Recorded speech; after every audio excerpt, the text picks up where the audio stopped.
to episode 318 of Cinematary. I'm your host, Zach Dennis, and I'm here with Andrew Swafford. And we are always happy to have Darren Hughes joining the podcast. Darren, thank you so much for jumping on. I'm happy to be here. I'll be honest, that you were a quick call when we decided to do the Agnès Varda series. We were like, we have to get Darren on one of these episodes because we figure he'll have lots of thoughts about at least one of those movies. It's interesting, I assume, I haven't heard you say this, but I don't know if it's inspired at all by so many of her films dropping on the Criterion channel. But I'm like surprised to see how few of those I've seen. So I've been enjoying it too. Yeah. Well, aside from that box set of 4 movies that was the Criterion put out a while back, I mean, it seems like none of her other films were really available at all on home video. Yeah, I'd seen one of my very first trips to Toronto. I saw 3 of them in a little. They were packaged together, but beyond that, I mean, they really have been kind of hard to see. Yeah. Absolutely. Well, it's been, I mean, for me, it's been a very fun series so far. It kind of feels like we're covering stuff, but you know, her film history, like her filmography, her career is so vast that it feels almost like we're not doing any service doing the 4 weeks. But I think next month I'm going to watch a bunch of the other films that, you know, that kind of fill in some gaps. But, we'll get into Gleaners and I, but I think this was probably my favorite that we've watched so far. So we'll have that going on in part 2. In part 1, we'll have movies that we saw this week. We're gonna get some more festival action. I think we got some more festival hits, and then cool and exclusive festival action. We like to really. We like to get in on the action. Real quickly, head over to cinematary.com. We usually talk about it at the end, but head over to Patreon, patreon.com/cinematary. We have a new film theory and chill that went up yesterday, and then we also have I'm going to hopefully get to editing it this weekend, an interview I did with Dan Callahan about his new book on acting in Hitchcock movies. So that'll be available both on cinematary.com, but the full interview will be available on the Patreon page. So if you are not a patron, check it out. Give it a shot now. We also lost a patron, so not to make anybody feel guilty here, but we do need you to give us your money. That's great, Zach. I'm eager to read your interview and that book. It was preview. It was a really interesting chat. We kind of talked about being a movie star, but then also what being a movie star in a Hitchcock movie is, that kind of delineates that. And he got really in depth on like the acting styles of somebody like Cary Grant and how it differs from him in a Howard Hawks movie, but then him in a Hitchcock movie. It's for kind of film nerdy people like us, I think it's a good conversation. So we also have a new retro review. 1964's Pale Flower by Joseph Bullock is on the site now, so check that out as well. But let's go ahead and jump into movies that we saw this week, and I'm gonna kick it off. First with a movie. Andrew and we can go over this one. This premiered at TIFF. Strangely enough, it's the newest Spike Lee movie. I'll be honest. How many of them are there this year? This is the second one. Is it just 2 or are there more? I think it's the second one. So the second new Spike Lee movie this year. This is the filmed version of David Byrne's American Utopia, which is his Broadway show. It was a tour before that. Okay, so it was a show that eventually made its way to Broadway. Is kind of like this almost 2 hour plus long kind of musical celebration. The Letterboxd synopsis says a unifying musical celebration that inspires audiences to connect to each other and to the global community, which I guess, but also it's just David Byrne doing David Byrne stuff for 2 hours, which is always pleasurable. Just kind of, I guess, instant reaction, Andrew, and then I kind of want to talk a little bit about just the whole nature of the stage show being filmed, because I know we went in depth on that a while back with Hamilton, but for you at least with this show, what were your impressions of American Utopia? I liked it a lot. It's really fun. It's infectious energy. David Byrne performing for an hour and a half, I think, or 2 hours, can never not be fun, I don't think. And as far as the status of this as a film or as a filmed stage production, you know, I don't really see any difference whatsoever between this and Stop Making Sense. I mean, Stop Making Sense, you could even say, is like, I don't know, it's cheating even more because they're filming multiple concerts and kind of stitching them together to make them seem like it's one concert. And this is like a true concert doc. It was them performing on one night. And yeah, I mean, Hamilton, I think, is maybe a slightly different case, but I would still argue Hamilton is a film. Spike Lee does some really interesting moves with the camera throughout here. At times, it feels a little incongruous with just like the experience of watching the stage show. It does kind of take you out of it at times, but there are some really cool like camera tricks that get done here. Like there are moments where he tilts the camera diagonally to one side and all the people on stage like fall to one side of the stage as if like the whole theater had been tipped on its end. And then they'll do the same thing with the other side. There's some really cool like shadow play with like one light right in the front of the stage and the camera right in front of that, and David Byrne is standing in front of the light, and so there's this like enormous shadow of David Byrne kind of like towering above all of these other musicians on stage, and they get a lot of mileage out of the visuals here, despite the fact that it is essentially an empty stage. There's no real effects. There's no cool costumes or anything like that. It is literally like, I don't remember how many people, like a dozen 12, people? Like 12 people in gray suits. 12 people all dressed exactly the same, all in barefoot, all carrying instruments that are wireless, so they can move around the stage at will.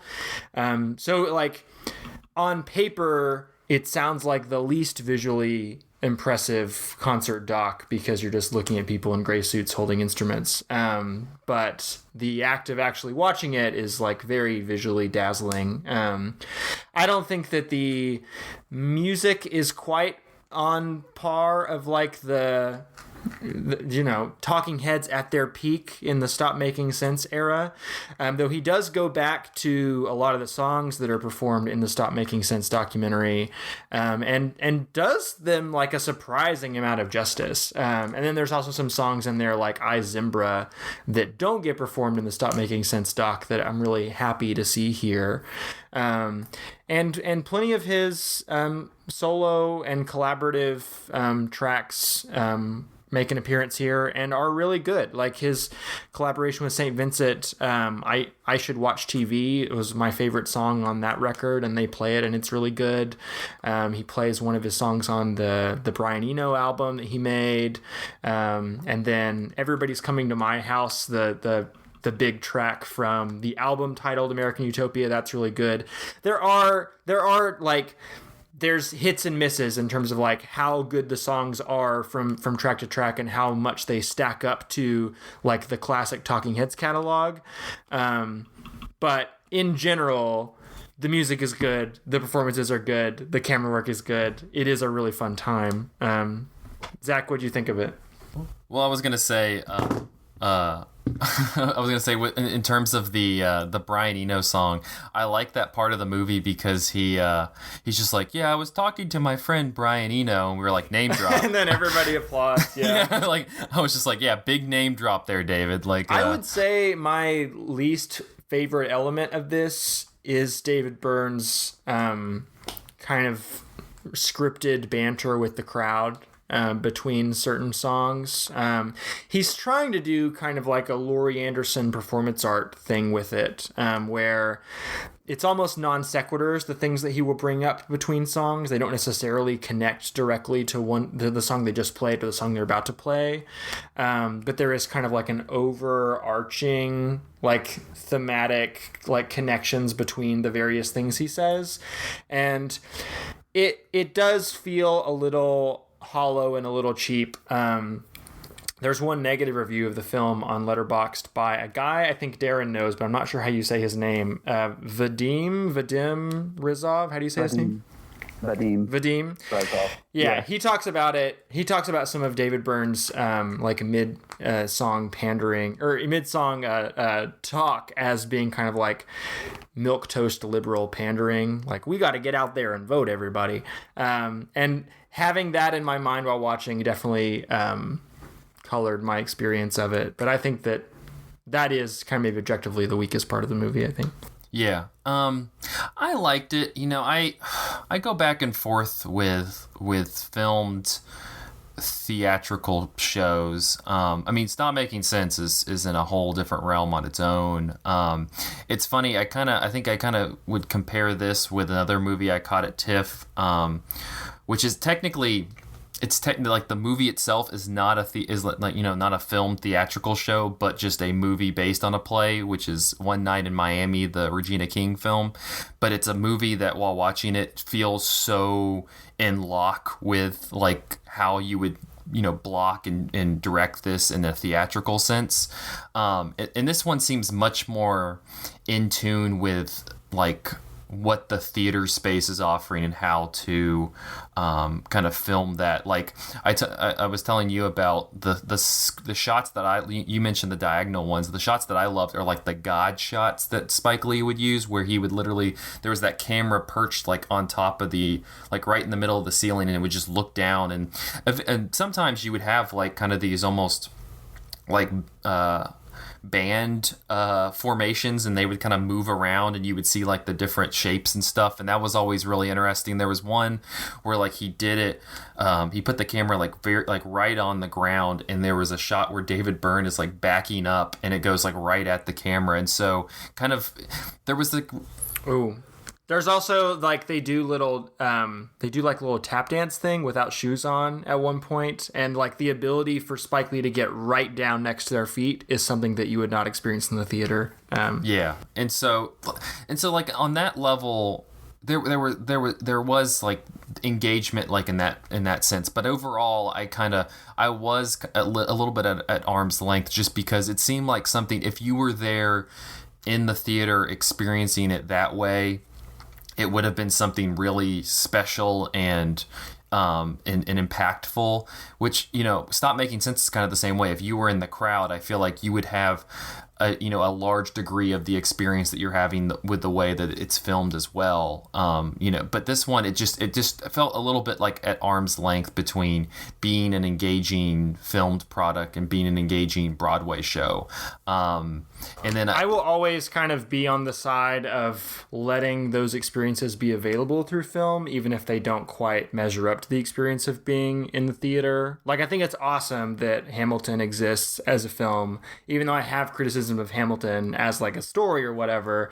Like, it's just kind of a more like egalitarian leveling of like who gets to access this thing. And like on a personal level, I almost got to see this show when it was touring the country. They were playing in Nashville, I think it was at the Ryman, and they were playing on my birthday, which is also David Byrne's birthday. The person I am most glad to share my birthday with.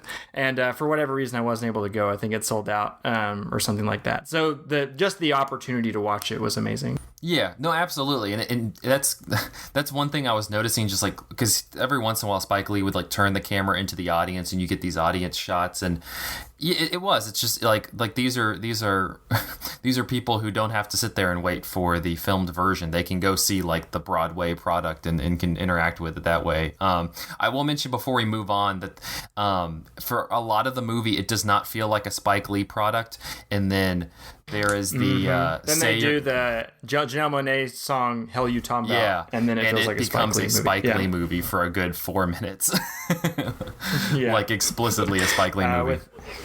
It's the red font that does it. He brings in the like red impact font, and you're like, okay, now we're watching a Spike Lee movie. Another like stray thought that I had while watching that I guess we can end on is that David Byrne is probably the person that I will be most sad when he dies. Like, Me it's too. probably not that as well. far off. I'm gonna be so crushed when David Byrne dies. Like, one of the things that is frustrating about the movie for me is I feel like David Byrne is like almost naively optimistic about certain things related to America and American politics. But like, he's allowed to be optimistic. He's my favorite, like, optimistic old man. And it will just be a blow when he goes. Absolutely. That's really funny, because I did have that thought also. I was like, man, it's going to be super sad when David Byrne dies. David Byrne's American Utopia, I believe, comes out at some point in October on HBO, so that's probably where it'll be most available. The next movie was probably my favorite coming out of TIFF, and that is the new film from Chloe Zhao, Nomadland, which I believe is based on a book of the same name, or something similar. But it stars Frances McDormand, and she is a woman who her husband has died, and she has lost her house. And so she decides to travel the American West, living out of a van, and kind of, it's the bulk of the movie is her bouncing between small little odds and ends jobs, whether it's like working at an Amazon plant or working at a restaurant, cleaning dishes, or but then she's also just like bouncing to these various nomad groups. There's like this I don't want to say it's almost like it's a little bit of a cult, but there's like this kind of cult figure that she gravitates to, and there's a number of figures of people that she comes into contact with multiple times. The most prominent is probably a character played by David Strathairn, who probably the most recognizable movie he's been in is like the Bourne movies. But which they kind of have this like wonderful little relationship together. But I don't know. It was such a soothing kind of spiritual movie. It would shift between these moments where you have these interactive moments between Frances McDormand and these various nomadic people, or just people that she comes in contact with. But then you'd also have these moments of just kind of solitude, where it's just her and the landscape, and her having to kind of engage with things on her own. And I felt like it really kind of danced between those two lines in a way that was incredibly effective. Darren, I know you saw this as well. What was your impression of Nomadland? This is one of those experiences, I don't know if you all ever have this, where during the screening, as I was watching it, it was nothing but positive. Partly it's, we were talking about this a bit off air, but really, since quarantine began 6 months ago, I haven't been watching that many movies. I haven't talked about movies very much. Life just hasn't been structured in a way for me personally that I have like the time and the attention span, frankly, to watch a lot of movies. And so when I happened into the opportunity to watch a couple TIFF films, Nomadland was the first one I watched. And I realized that I needed it. It was like cathartic in a way watching it. I felt like I was purging emotions that had been building for several months. And then since then, I guess that was a week and a half ago or so that I watched it. I've had a few conversations with friends who are more critical of it in interesting ways. And so I'm sort of balancing my first very just purely almost emotional response to it, and then sort of thinking through what the film is actually doing. And I guess what I'm saying is I think it's a really good film. I like Chloe Zhao a lot, and I trust her. I'm really of two minds about the film itself. One of the conversations that I ran into was with a friend who was really disliked it, in part because it was kind of predictable in a way. And what I told him was that, given the scenario that she's dealing with here, we're dealing with a middle-aged woman who has very little safety net to catch her when her husband dies and when her job disappears. given that scenario, there aren't that many ways that this film can end. And so as I was watching it, I was thinking, okay, I don't want to spoil it, but it ended both exactly how I assumed it would, and yet there are some surprising codas to the film that I really enjoyed. And so on the one hand, I'm frustrated that the film couldn't escape kind of the predictability or the inevitability of the end. But I also so enjoyed what Chloe Zhao and Frances McDormand did on sort of with this very human story and on a very small scale, that it was minute to minute really beautiful to experience. Does that make sense? No, it does, because it's, you know, we mentioned in the last film that there's kind of these moments where it's like there's a little bit of a preaching to the audience, like this is the message. And I didn't never really, that's what I think I responded to with this one, that it never felt like it was doing that. Like, it never felt like there was like that scene that they would immediately pull away for like the Oscar clip that is like, this is the Oscar scene. Like, this is the scene you're supposed to take away from Nomadland. It feels like such a, it's probably cliche to say, it feels like such a like nomadic, like moving around movie, that it's like there's never like this one instance that feels like it stands out more than others. It's all just kind of this wonderful like river of very similar moments, and maybe that's kind of why it feels a little like it never feels like it kind of comes to a completion, because I don't think it feels like it knows how to come to a completion in a way that feels satisfying for like a movie. Yeah. I have a friend, Shelley Kracher, who is a programmer and critic, and he had a really interesting, it was a series of maybe 6 or 7 tweets about the film. And basically what it boiled down to was he's very impressed by the film, but he also thinks that it is presenting an American myth of like tolerance and communitarianism. You know, like everybody Fern meets along her journey is incredibly generous and grateful for what little they have. And Shelley's take is like, is this the myth that Americans need to tell themselves, especially in a time like right now where we're realizing how susceptible we are to fascism and how quick we are to overlook the deep systemic racism and the deep systemic exploitation of workers. And so the thing that I haven't quite figured out, it'd be fun film to write about at length, because either the film is very naive, and I think people who dislike the film could probably read it as naive in that sense. So it's either naive, or it is aware that it's treading in myths, and it's doing that in this moment intentionally as a way of, I won't say deconstructing the myth, but sort of presenting it to us to talk about in a way. It actually pairs pretty well with the Gleaners and I.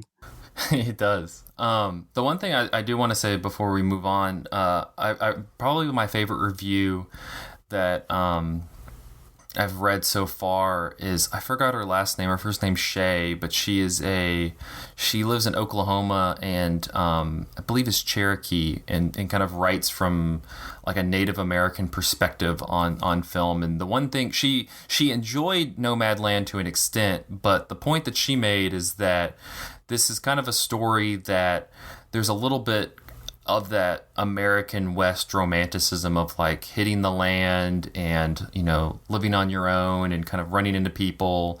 And you have these beautiful, you know, Fortean vistas in the background.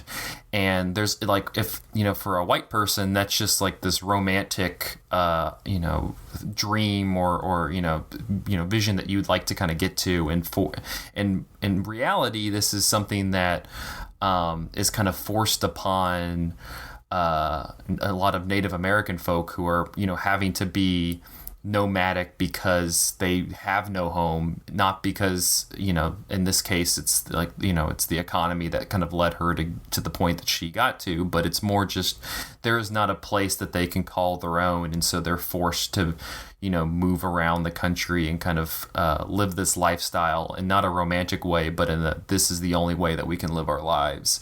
And it didn't necessarily you know, sour my view of the movie, but I thought it was kind of an interesting perspective to bring because it's something I definitely did not, you know, think of while watching it. It would be really interesting to ask Chloe Zhao about that, since her first two features were both made with Native Americans in the West, and so I just say that as not as in any way dismissing that criticism, but I'm sure that is something that she is very conscious of. Darren, absolutely. I'm curious. What is your level of anticipation for Chloe Zhao's Eternals, her Marvel Cinematic Universe installation? I will probably see it. I mean, I am curious about. I mean, do any directors get their personal voice into that machine? I mean, I guess you could say Ryan Coogler kind of did. Yeah. But that's debatable. I would argue the closest is probably James Gunn. Yeah. I'm kind of curious to see Kumail Nanjiani in a superhero movie. That's kind of interesting to me. There's a lot of factors going into that Eternals movie. Isn't that the one with Angelina Jolie as well? Oh, hold on. Yes. And Salma Hayek, I think. Also, Barry Keoghan, the kid with the creepy face from Killing of a Sacred Deer. That's gonna be something. Yeah. It's got all the people. Well, cool. Well, Nomadland, I'm sure will come out in some form or fashion later this year in some streaming format because, you know, no movie theaters. Right now, I believe the New York Film Festival is happening, but Darren, you had two movies that are playing in New York, but you caught them earlier this year in Berlin. So I'm going to toss it over to you to talk about those. Yeah, I'll just say quickly, you know, it's been a weird 6 months for everyone. But it's just so strange to me that in February, I was in Berlin for the first time at the Berlinale, just watching. I mean, it really was one of the very best festival experiences of my life, to the point that, you know, I was immediately planning on returning next year. And so it feels like a lifetime ago at this point. But I did see a couple films. Andrew asked me to talk a little bit more about Victor Kossakovsky's Gunda, based on a tweet where I said, I still haven't quite connected all the dots, but somehow this movie is why Trump got elected. And please enlighten us. It's the worst of Twitter, is those kinds of things. So Gunda is the name of a pig that is the star of this silent black and white documentary that Kossakovsky shot at a farm, I think in Norway. And I don't know the whole backstory, and I don't want to indulge my cynicism too much, but the story is that he somehow got a cut of this film to Joaquin Phoenix, who's a very outspoken vegetarian, and Joaquin Phoenix then shared it with P.T. Anderson. And so when I got to Berlin, the big selling point was that P.T. Anderson was calling Gunda pure cinema. And so we went to see it. And essentially it's Kossakovsky and his crew spent 6 hours shooting a pig and a couple chickens at this farm. It's a quick shoot. Yeah, I mean, he's very proud of the fact that he had like a 4-to-1 shooting ratio for a 90-minute movie, and it's really it's really just kind of a few days in the life of Gunda and her baby pigs, and it's designed very much to develop a new kind of empathy between the viewer and pigs, and And I guess my cynicism comes from, the fact that I live on a farm and I'm around the animals all the time. And I try not to be, how can I put this? Movies like Gunda and seeing the rave reviews that followed its premiere in Berlin sort of made me annoyed with like the cultural elite. Like I was just like all week I've been picturing people. Obviously, it's a strange New York Film Festival, but like people coming out of Lincoln Center and going out for glasses of wine and dinner on the Upper West Side and talking about their new empathy. The plight of the pig. Yeah, and their new empathy. And can you imagine what it's like on a farm and stuff? And it would just, I really was frustrated by it. Let's see. The other one I'll mention quickly.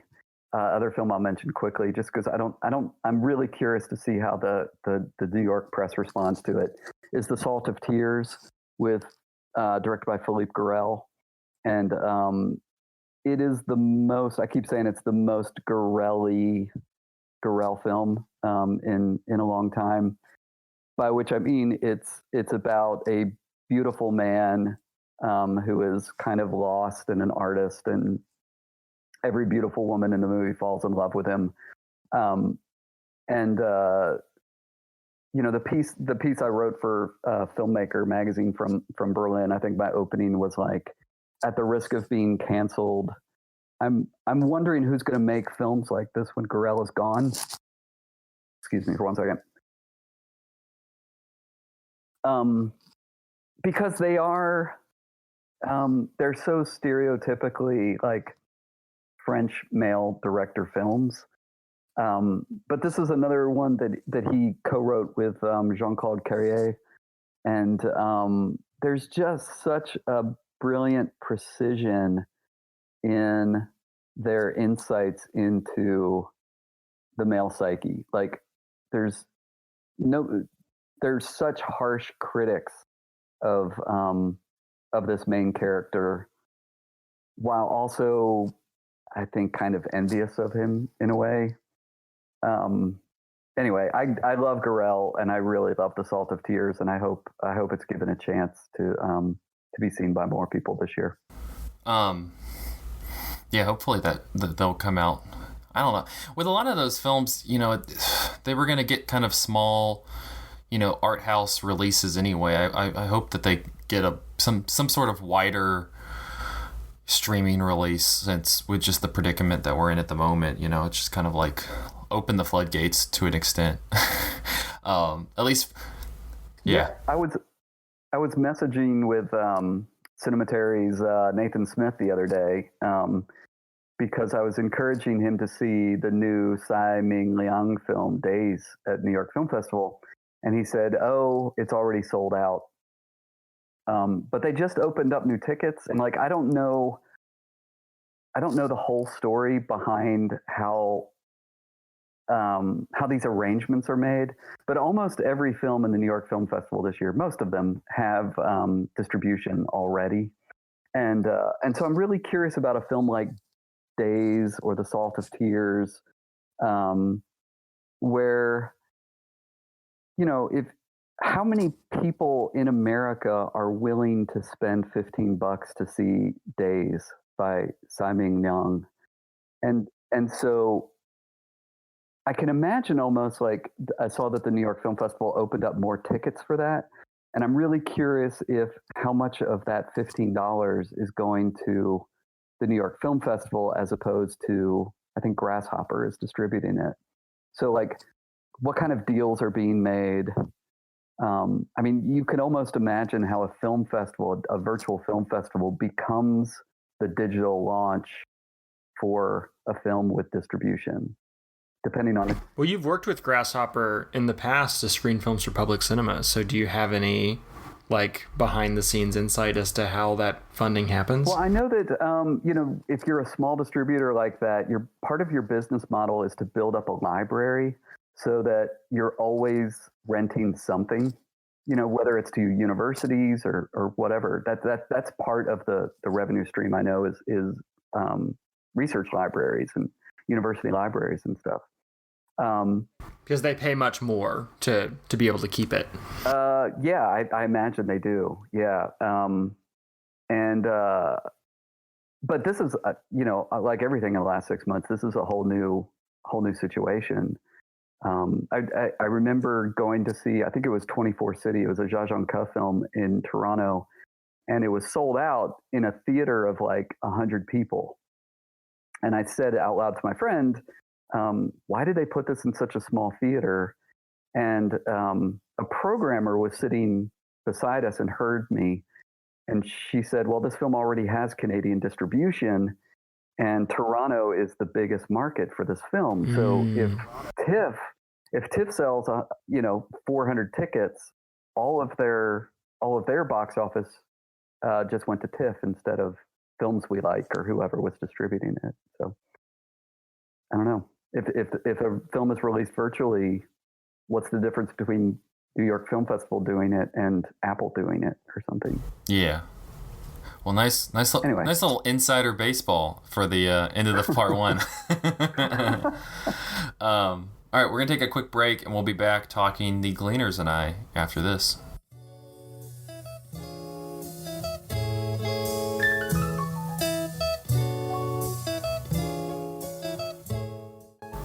Hello, Cinematary listeners. This is your favorite Filipino podcaster, Jessica Carr. I'm here to let you know about a couple of things that Cinematary offers that you might not know about. First, if you're a fan of what Cinematary is doing, please consider joining us on Patreon. Remember when we weren't clamoring for your dollars? Well, now we're just clamoring for 5 of your dollars. So please help us and donate to our Patreon, and then you'll get exclusive content from our staff, including our Film Theory and Chill series, where a panel takes a piece of theory each month and deconstructs it before diving into whatever topic is on their mind from the past week. The $5 each month is investment in the website and the podcast, and it goes solely to paying our writers for the reviews each week, so please consider doing it. It's only $5. If you missed an episode of Cinematary or a piece of writing we've had, you should consider signing up for our free newsletter. Each Sunday, we send out a note with the latest podcast episode, piece of Patreon content, and the last 2 reviews that we've written at cinematary.com. It's perfect for those of you who are interested in what's happening, and it makes sure that you don't miss a single Cinematary review. Finally, the easiest thing that you can do to help us is to please give us a rating and review on iTunes, Spotify, or whatever else you're using to listen to the show. This helps us get more eyeballs and ears on the podcast and the website, and it helps the people know about Cinematary, which is really what we're here for. So to recap, consider donating to our Patreon, sign up for the free newsletter, and give us a rating or review. We would really appreciate if you could do these things. Thank you for listening, and now back to the show.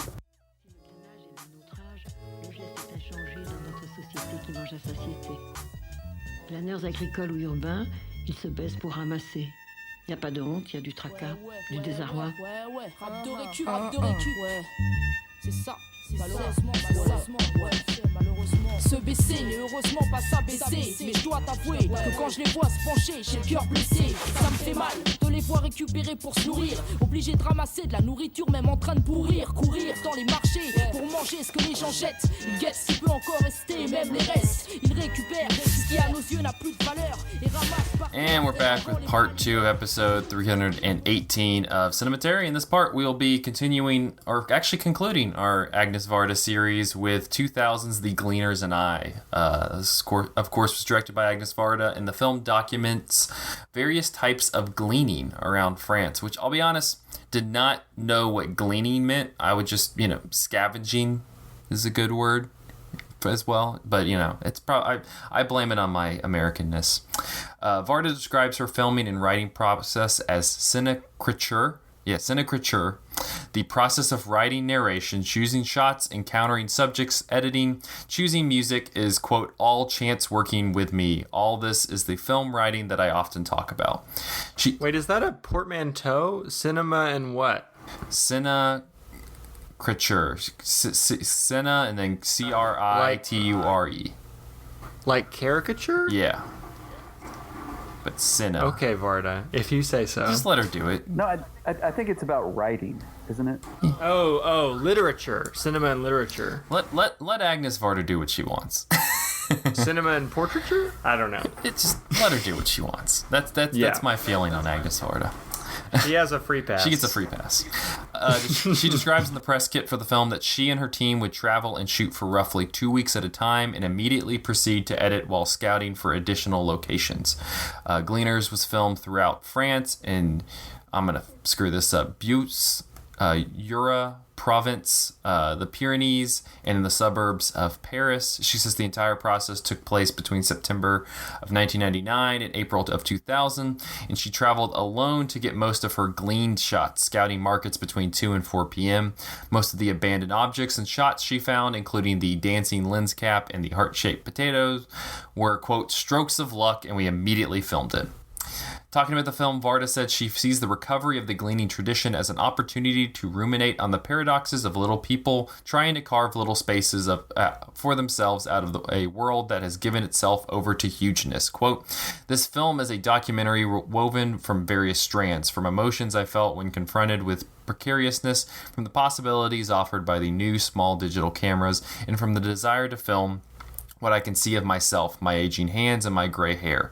I also wanted to express my love for painting. I had to piece it together and make sense out of it all in the film without betraying the social issue that I had set out to address, waste and trash. Who finds a use for it? How can one live on the leftovers of others? In the press notes, Varda said why she decided to include a few rap songs in the film. Rappers like to denounce injustice, racism, and what is wrong. The streak of those picking up after the markets was sad to see.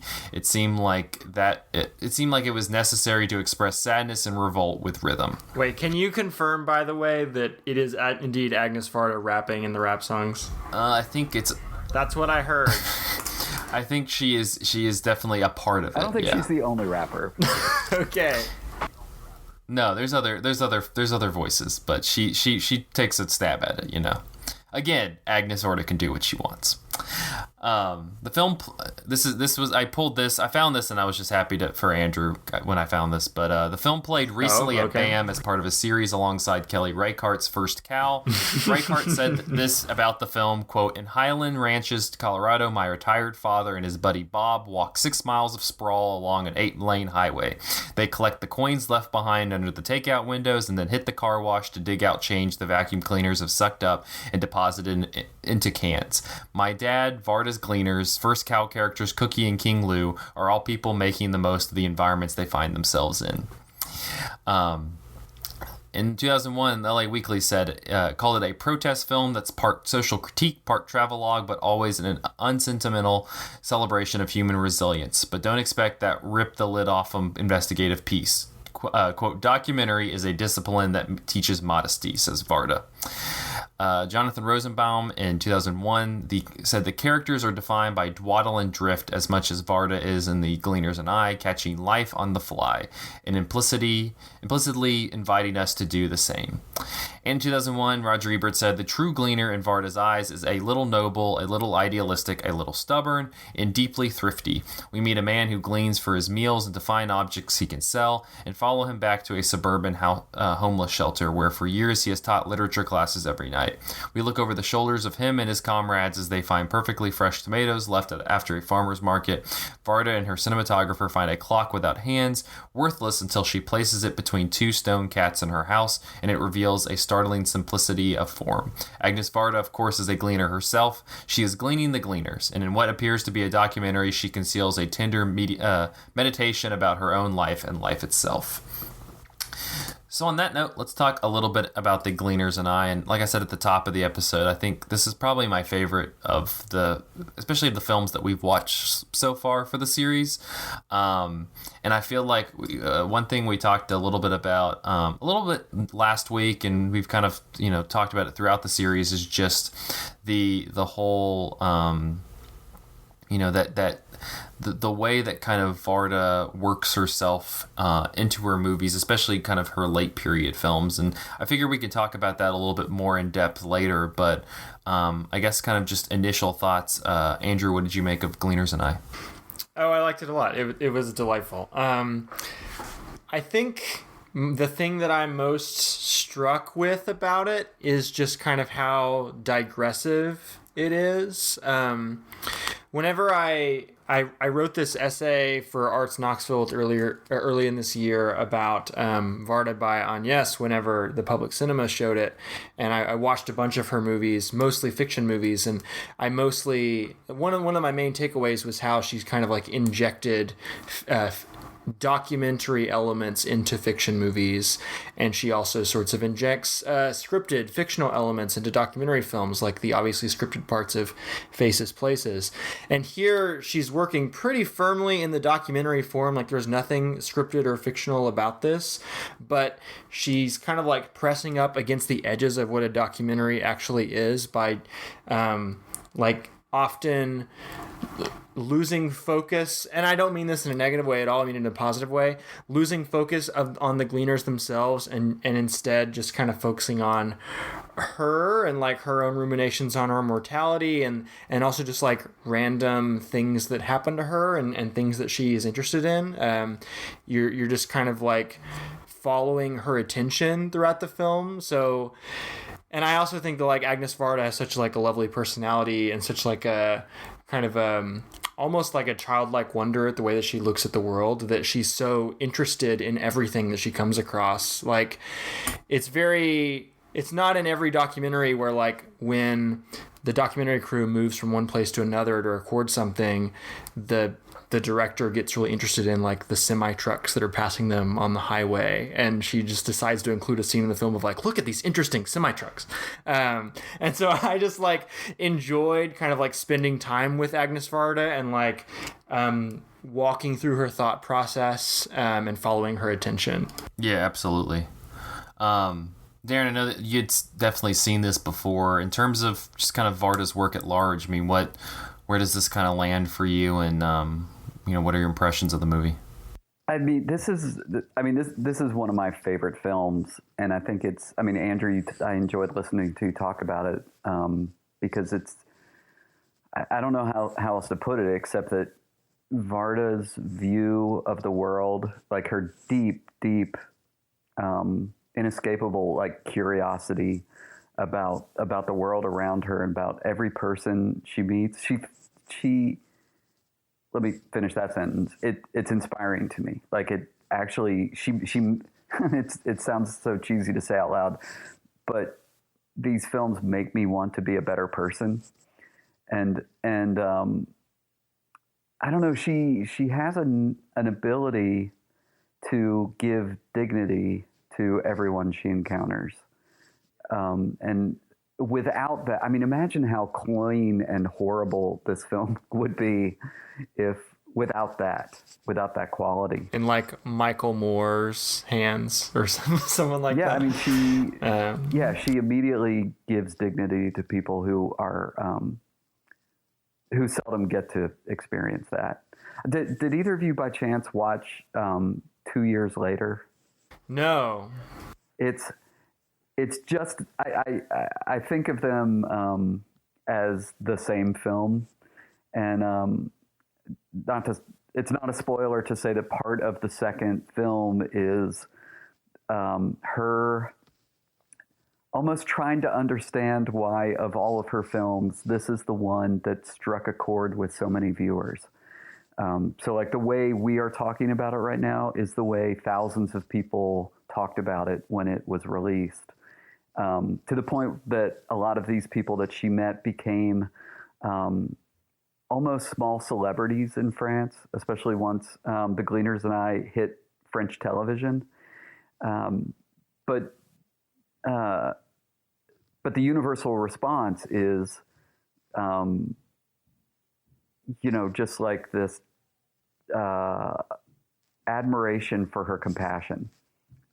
It's just lovely. I've been thinking lately about like the different kinds of pleasure that film gives me. I can love different films for very different reasons. And I started 2020 by watching Abbas Kiarostami's Coker trilogy and Homework for the first time. And my response to those was, well, I clearly need to be a better person. Well, we are pairing this with a Kiarostami series, so you need to give us your recs for that. Yeah. But yeah, that is the pleasure to me of these films. It's like, oh, the world can be better. Like, we can be better if we align our ethics with our with the morality we claim. Does that make sense? This is maybe off topic, but I'm curious if you have thoughts on how this universally compassionate view that Agnès Varda has applies to Le Bonheur, which we talked about several weeks back. We were talking about how she wants us to feel about the male character at the center of that film. And my take was that, it seems like Agnès Varda has never met a character she doesn't like, including that guy. Yeah, it's funny that you ask about that, because I just watched that recently for the first time. 5 or 6 months ago. Oh, wow. And I, as a general rule, I prefer her nonfiction to her fiction. But I think you're right. I mean, I think she is curious about that guy. I mean, that's the heart of it. I think it's so interesting that, she and Jacques Demy had an unconventional but obviously deeply loving relationship. And so I'm what was unconventional about it? I actually don't know. Well, Scandal. I think he was. It's funny saying stuff on officially on the record when I don't know all this stuff, but I believe he was bisexual. Man, if I'm wrong about that, that's deeply embarrassing. Go into the Google. So. And which I only mentioned because it's like she is interested in obviously a deeply troubling marital relationship in that movie. But there's no. Did you all also talk about? I always get the title wrong. One sings, the other. Yeah, it was like a double feature episode with that. Yeah, with those two. Yes. Yeah, I mean, so another great example of really I admire her lack of. I mean, fearless is kind of a cliche, but I don't think there's any part of the human experience that's off limits to her. Or that she can't feel a deep, genuine curiosity and almost empathy with. It's true. A Google search shows that there are reputable news sources that have said that Jacques Demy is bisexual or was bisexual. So we're good to go. We're okay. I guess that became an issue in the 80s for at least in an interview she did with The Guardian. So, okay. And to be clear, I'm not equating his bisexuality with the other issues. No. Yeah, it's kind of like Rock Hudson being gay and All That Heaven Allows kind of being in a oblique way, kind of getting at that experience. Yeah. Okay. Well, one thing I saw just kind of while doing research for it was I saw a lot of people talking about just Varda entering her own film. This seems like kind of a good starting point in her becoming a part of the narrative to an extent. We talked about last week Black Panthers and Murmurs, and she's involved. She has voiceover, but you don't see her in front of the camera kind of interacting to a degree, and she's still very much she's still kind of behind the camera. She's not necessarily in front of the camera when she's doing she's grabbing the trucks in front of while she's driving, but it seems like this is kind of a good starting point for her becoming part of the narrative that she's kind of exploring. And so I guess what how does that work for you all? Like for me, I mean, I like at the beginning I said, Agnès Varda can do whatever she wants. Like she is just like we've talked about, just like this genuine, wholesome presence. That curiosity that we've been talking about is very infectious. Seeing this person kind of engage with that, but then. Nathan talked about last week. We talked a little bit about Faces, Places, where there's nothing that we necessarily dislike in that, but it also divulges into like a little bit of like some a little bit of fiction within the nonfiction, and kind of becomes a whole other thing. So I guess for you all, with Varda kind of jumping in front of the camera, what do you make of that? So is this the first instance of her doing this, of having a documentary where she kind of puts herself in the film? I don't know. I don't know if it's the first instance of it, but it is her first film using a standard def handheld camera, where she doesn't need a crew. She can film this stuff completely on her own and then make of it what she wants. Now, my general take in response to your question, Zach, and I say this because I just rewatched Faces, Places last week with Jesse, is that in Faces, Places and Varda by Agnès, which are both like very much carried by her personality and her voice, when I watch those movies, I enjoy listening to her talk and I enjoy being around her, but I don't think they're great movies. But I think this is a great movie, like on its own, even if Varda was not in front of the camera. Sure, yeah, absolutely, yeah. No, I mean, I don't necessarily have a problem with it, and I think I would agree with your point as well that like I don't think that Faces, Places is because it almost feels like in Faces, Places it's like she's It seems almost like rude to say she's like playing a character, like the character version of the Agnès Varda in this one, but it almost seems like it's like she's kind of playing into the version of her that we kind of have, and well, that was when she kind of, for good and for ill, became a meme of sorts on film Twitter. I wanted to talk a little bit more about the point that Darren brought up, that this is the first time she's using the handheld camera. And that was something that stood out to me. I think it was Peter Labuza's review talking about how it just kind of created this level of freedom for her where, she's able to like sit there in the car and fiddle around with the camera and do like the thing where she's grabbing the different trucks. Yeah. And like there's the scene where she's like talking about, I'm racing the we're racing the car, whatever that thing is called that like carries the cars, like she's talking about having the races, the trailer, yeah, and even like the moments with the dancing lens cap and the heart-shaped potato, like oh my gosh, the dance of the lens cap has my heart. That's such a great sequence. Like just that spontaneity that she has, like it really does kind of like have this interesting view of like it's an interesting argument in the whole film versus digital debate, where she kind of just embraces this new technology because it allows her to it's more of a tool to expand her exploration rather than do anything necessarily specific with like the quality of the print or something.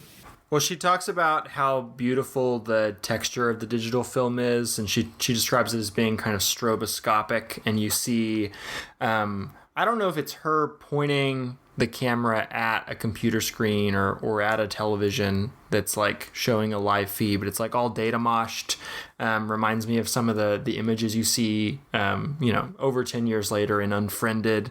And then she has this really great sequence where she's filming her own face, like maybe in a mirror or something like that. And I can't tell how much of what we're seeing is in camera effects, how much of it is just like her finding cool reflective surfaces, or how much of it is like a really amazing editing. But she's doing this this cool like ghosting effect of like many layers of her face kind of like fading in and out of the picture. It's really beautiful. Yeah, this conversation is painful to me, because if we'd been able to have big ears this year, we were going to have a whole program of standard definition films.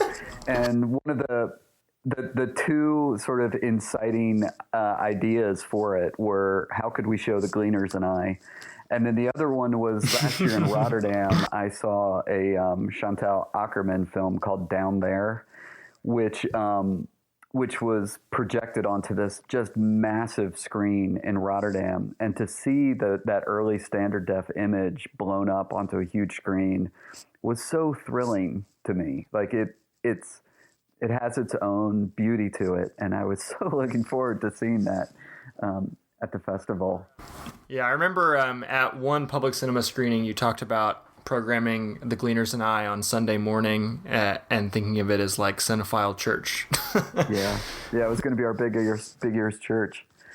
Yeah, Andrew used the word discursive, I think, to describe it. And watching this again last night for the first time in quite a while, I remembered it as being discursive, but I was surprised at how just how much so it is.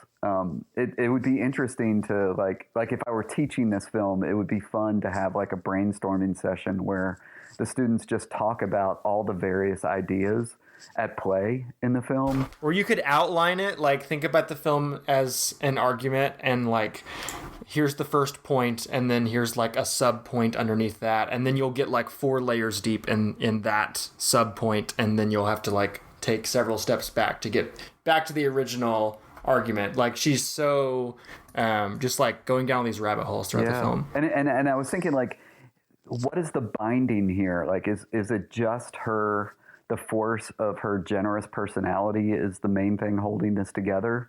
But then there would be a moment like where there's that section where she's looking at people who are making art out of discarded objects and of various sort of classic quality. And then the last artist that she talks to has like a coffee table book made of his art. So presumably he's the most respected or acclaimed of them.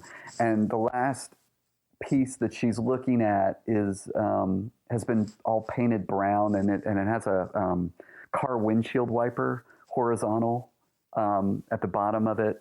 And the artist makes some comment about the horizontal movement created by this windshield wiper. And then she cuts immediately from there to the horizon line as she's driving. And so she literally cuts to a moving horizontal line.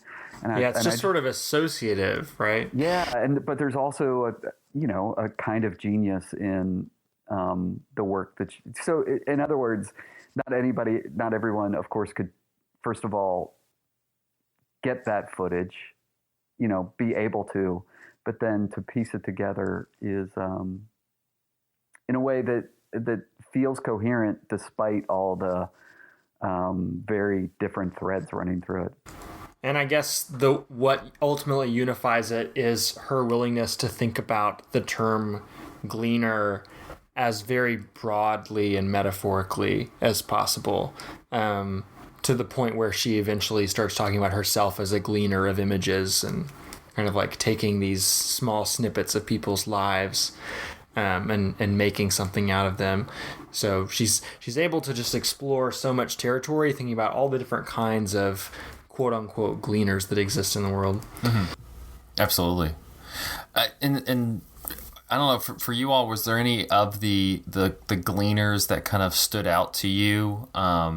I mean, the guy I mentioned in one of the reviews, but the guy at the end who has the master's in biology, who teaches the immigrants at night was somebody who, I mean, I don't know how you apparently I heard something about him criticizing the film in the 2 years later edition. Darren, can you speak to that? Yeah, it's a wonderful scene. He talks to her about how again, he becomes kind of this minor celebrity briefly. And so he doesn't change his life at all, but more people stop and buy his paper at the train station. And so she's filming him having a conversation 2 years later, and another woman comes up and talks to him.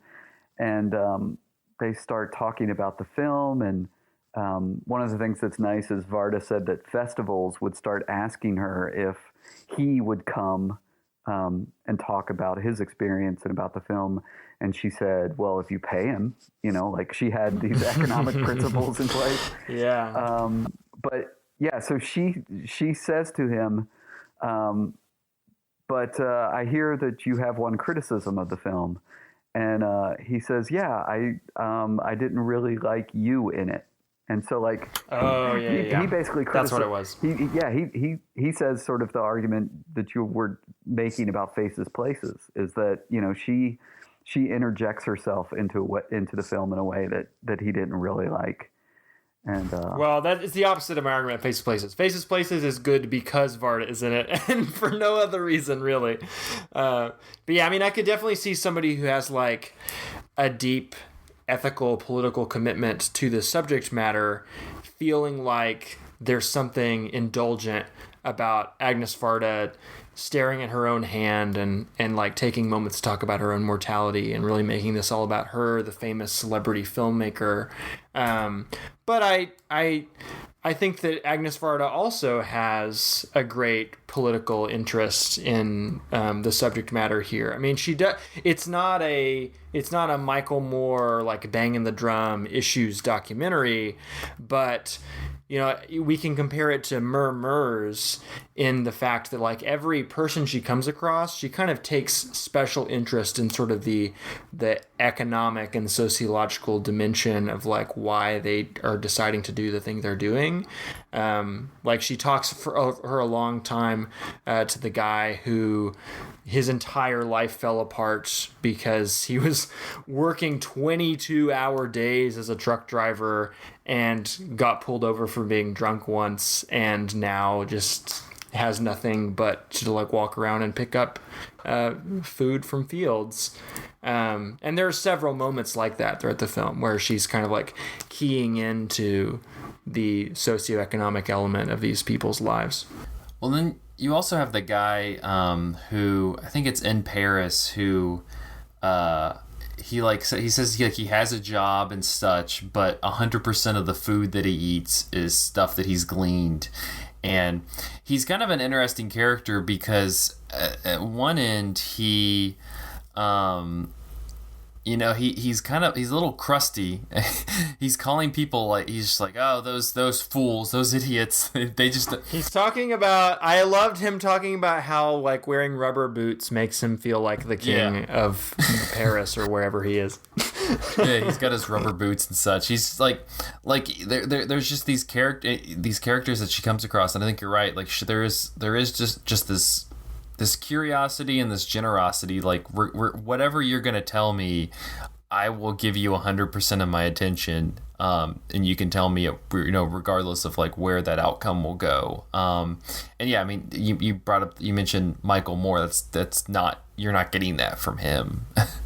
So there's something really that I think that kind of adds to the heartwarming quality that we're kind of getting at with the film. I guess before we wrap up, I do kind of just want to talk about Varda at large. Darren, you mentioned that you kind of lean toward the nonfiction stuff more than the fiction stuff. Was that just because of that, just kind of like the personal preference that you just kind of engage more with her nonfiction work, or did you come to that first and come to the fiction work later? What I guess led to that decision? I'm sure I saw Cleo from 5 to 7 and Vagabond before I saw any of her nonfiction. But as I saw the Gleaners, I didn't see Gleaners and I when it was released, but I'm sure I saw it as soon as it was released to DVD. And so, I mean, that's 18 years ago. And so her voice, like literally her voice and her, all these, aspects of her character that we've been talking about, I feel like have been part of my life as a cinephile ever since. Yeah, I remember then. you coming on Cinematary after seeing Faces, Places at TIFF and saying that you just sincerely love Agnès Varda. Like, she is a person that you love. I do. Yeah. I never got to interview her, but I was in, I was in the room with her 3 or 4 times, and I just, and just as an aside, I'm sure I started volunteering as an ESL teacher before I saw the Gleaners and I for the first time. But that guy, I think his name is Alan, at the end, when I think about the Gleaners and I always imagine him being in the movie for 35 minutes because he's such a powerful presence in the film and inspiring. It's rare that you get to see authentic, good teaching in movies, by the way. And that is a very, it's so small and you get it in these little fragments, but you can definitely tell how great of a teacher this guy is and the relationship he has with the students. And put it on the teaching list with School of Rock. School of Rock and the Gleaners and I. Put it on the teaching list. That's right. The 2 good teachers in movies. I will. My final thoughts are things that I've already put on Letterboxd, but I will review them now. The discursive nature of this thing and how Varda is always just kind of letting her attention wander here and there means that the movie is just jam packed with things you don't expect to be in this movie. So. The first 10 minutes, you get the rap song, which is just like not a thing that I would ever expect to be in an Agnès Varda movie. And then later to learn that she participated in the rapping of the rap song is just, it's just like the Vince McMahon gif of like him getting incredibly more, like increasingly more excited. There's the old man who gleans dolls, and he says he has a system of dolls, and he never explains what a system means in this context, but it is horrifying. There's the semi-truck thing, of course. There's a moment where she goes to like a museum, like a kids museum exhibit of trash cans and refrigerators that have been repurposed, and she opens a refrigerator and she says, "This is the Comrade refrigerator," or something like that, and it's just a bunch of Playmobil toys with their fists up in the air, and they're all just inside of this refrigerator. Like, excuse me, like I need more context here. And then there's a guy with the curliest mustache I've ever seen in my life. And then, of course, there's the Dance of the Lens Cap, which has this great, like, jazz, like, really, like, corny jazz on top of it, where you know that Agnès Varda is just, like, enjoying how ridiculous this little digression is in the middle of her own film. I love it. Just real quick, Andrew, while I was listening to you talk, I was thinking, you know, what binds all this stuff together? And on some level, yeah, it's Varda's, like, her soul in a weird way, but it's also her taste. You know, like, she knew to put the camera in front of those Playmobil figures, and she also, like, trusted her taste. Like, she knew I might find a place. I mean, again, she's the Gleaner creating art out of discarded objects. But it's I don't know. It's more than that. She's made something beautiful out of it. Right. It's a beautiful film. It's a great film, but I think it's like beautiful and great in a way that probably literally no other film is. Like it doesn't achieve greatness by any sort of traditional path of making a great movie. Like, it's a really messy movie. It's a really ugly movie to look at a lot of the time, but it still manages to kind of hold together somehow and do this really unique and beautiful thing. Absolutely. And I would recommend it as kind of for those who have not maybe dove into a lot of her nonfiction stuff, like, watch this movie. Or if you're just a human, watch this movie. If you're a human being, watch the movie. I think all of them. Again, Criterion, if you'd like to sponsor us, cool. But all of them are available on the Criterion channel. We're doing the Kiarostami series. There's, we can get you some clicks. There's some opportunities, Criterion. I feel like you're a company that could use some help. We're here to help you.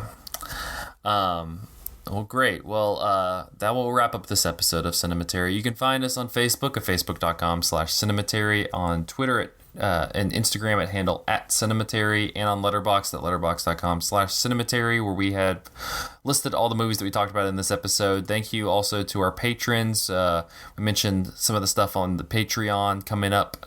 But yeah, check out the Film Theory and Chill. I thought it was a good little discussion. Listening back to it, it was a good chat. So thank you to Cam, Chad Newsom, Christina Daughtry, Cindy Roberts, Harry Eskin, Hell Yeah Small World, Joe Jordan, Maggie, Pedro Seraphim, Ron Hayes, the Kittiest of Kittens, Titus Arthur, Tyler Chandler, and Whitney Rio Ross. Thank you so much for your patronage. Next week, we'll be kicking off our October horror series, which here it comes. So Andrew, help me with the description. It's kind of, they're spooky. No, it's easy. The description is easy. Don't overthink it. The series is called Horror for Kids. Horror for Kids. We're talking about kids movies. Not like horror movies that you could show to a kid. We're talking about horror movies for kids. So, Zach, do you want to rattle off a couple of the names? So we're going to be kicking it off with a double feature of The Wizard of Oz and Return to Oz. Which Wizard of Oz is not really a horror movie, but we're also kind of exploring movies that pretty freaky. People watched as kids that fucked them up in one way or another. And Return to Oz is like the staple of those. And then there's definitely an argument to be made that The Wizard of Oz itself is pretty freaky to watch as a kid. It's pretty freaky. Monkeys scared me to death as a kid. Yeah, it's pretty freaky. We're going to start with that. Then we're going to move to Beetlejuice, which I think is pretty self-explanatory. Then we're going to move to Hocus Pocus, which is going to be, I'm sure, going to be an interesting discussion because it seems to have become the It's a cult. It's the cult favorite. So I'll be curious to explore that. Then we're gonna move into Scooby-Doo on Zombie Island. I'm so excited for this one. I'm excited because this was a horror movie I watched as a kid, and I'm also excited to talk with Logan Kinney about it, like the literal world's biggest, I guess the metaphorical world's biggest Scooby-Doo fan.